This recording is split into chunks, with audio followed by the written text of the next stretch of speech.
नंद वंश इसका जो समय है 344 से 322 ईसा पूर्व तक इसका शासनकाल रहा है। इस वंश के दो ही शासकों के विषय में आप लोगों को पढ़ना है।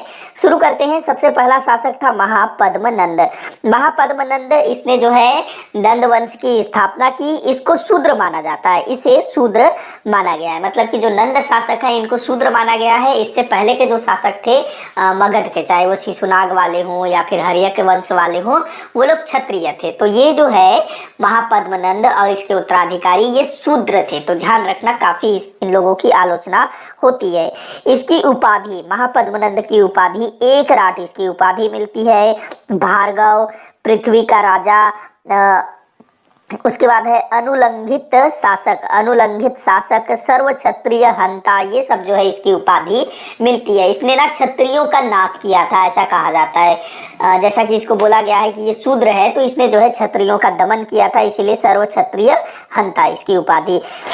खारवेल जो कि कलिंग का शासक था, खारवेल, तो कलिंग के शासक खारवेल का हाथी गुम्फा अभिलेख प्राप्त हुआ है। और इसी हाथी गुम्फा अभिलेख से कलिंग विजय, मतलब कलिंग विजय के विषय में जानकारी प्राप्त होती है। मतलब कि जो महापद्मनंद था उसने कलिंग को जीता था, ऐसा पता चलता है। कहाँ से? खारवेल के हाथी गुम्फा अभिलेख से, कि जो महापद्मनंद है उसने कलिंग को जीता था।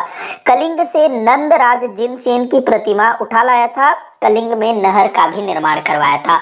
मतलब ये जो है ना अपना महापद्मनंद, इसने कलिंग से नंदराज जिनसेन की प्रतिमा अपने साथ ले आया था।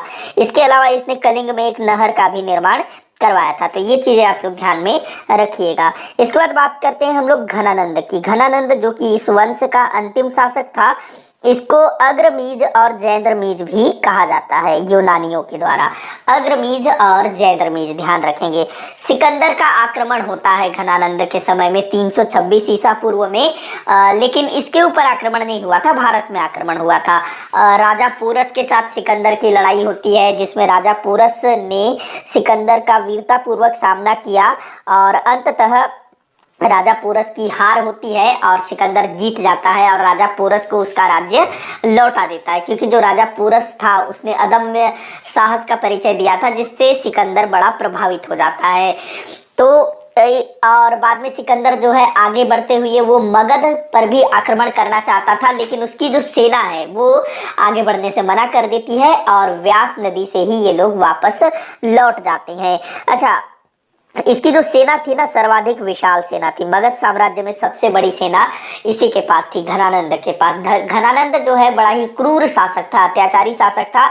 अपनी प्रजा पर बहुत ज़्यादा अत्याचार करता था। और जिस समय भारत में सिकंदर के आक्रमण का खतरा मंडरा रहा था, मतलब जिस समय भारत में सिकंदर के आक्रमण का खतरा मंडरा रहा था, उस समय ये जो क्या कहते हैं घनानंद, ये आमोद प्रमोद में लगा रहा। एक व्यक्ति का नाम याद रखेंगे, चाणक्य। चाणक्य जिसको कि कौटिल्य और विष्णुगुप्त के नाम से भी जाना गया है। तो चाणक्य जो है ये तक्षशिला विश्वविद्यालय जो कि आज के पाकिस्तान में है, वहाँ का प्राचार्य हुआ करता था। तो इसको पता चलता है कि भाई जो सिकंदर है वो आक्रमण करने वाला है, मगध में भी जाएगा। तो जो चाणक्य है ये मगध में जाता है, पाटलिपुत्र में, और क्या करता है घनानंद से मिलता है। घनानंद को बोलता है कि भाई जो सिकंदर है वो भारत पर आक्रमण करेगा, तुम इसके लिए तैयार हो जाओ। तो जो घनानंद है उसको लगता है कि चाणक्य ने उसका अपमान किया और उसको एक तरह से आदेश दे रहा है, उसको समझा रहा है कि किस तरह से राज करना है, किस तरह से शत्रु के आक्रमण का सामना करना है। तो घनानंद जो है बड़ा मतलब गुस्सा हो जाता है और चाणक्य को जो है अपमानित करके अपने राज दरबार से बाहर निकाल दिया जाता है चाणक्य को। और कहते हैं चाणक्य ने फिर यहाँ प्रतिज्ञा ली कि मैं तुम्हारे कुल को समाप्त कर दूंगा, तुम्हारे शासन का अंत कर दूंगा और एक अच्छे शासन की स्थापना करूंगा। इसके बाद चाणक्य जो है अपने शिष्य चंद्रगुप्त मौर्य के साथ मगध साम्राज्य पर आक्रमण करना शुरू कर देता है और घनानंद को परास्त करके नंद वंश को समाप्त कर दिया जाता है और भारत में मौर्य वंश की स्थापना होती है। इसी के साथ आज का ये वीडियो यहीं पर समाप्त होता है, क्योंकि घनानंद का तो अंत हो गया और इसके बाद हम लोग आगे वाले वीडियो में मौर्य साम्राज्य के बारे में पढ़ेंगे। तो वीडियो यहीं पर समाप्त होता है। अच्छा लगा हो तो लाइक करिएगा, चैनल को सब्सक्राइब करिएगा। वीडियो को आखिर तक देखने के लिए बहुत बहुत धन्यवाद।